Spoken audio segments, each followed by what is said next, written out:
Magiging mainit at malinsangan pa rin sa malaking bahagi ng bansa ngayong Huwebes. Ayon sa Pag-asa, posibleng umabot sa danger level na 46 degrees Celsius ang heat index sa Dagupan, Pangasinan at Apari, Cagayan. 45 degrees Celsius sa Lawag, Ilocos Norte, habang 44 degrees Celsius naman sa Batak, Ilocos Norte, Bacnotan, La Union, Tuguegarao, Cagayan, San Ildefonso, Bulacan at sa Camiling, Tarlac. 43 degrees Celsius sa Bayumbong, Nueva Vizcaya, Etiaga, Isabela, Baler, Aurora, Iba, Zambales, Dait, Camarines Norte, Masbate City, Pili, Camarines Sur at sa Dumangas, Iloilo.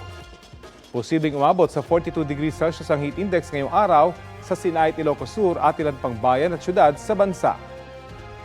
Mananatili namang nasa extreme caution level ang init at alinsangan dito po sa Metro Manila ngayong Huwebes. 41 degrees Celsius sa Pasay habang 39 degrees Celsius dito po sa Quezon City. Ang mainit na easterlies ang patuloy na nagdadala ng mainit at malinsangang panahon sa malaking bahagi ng bansa.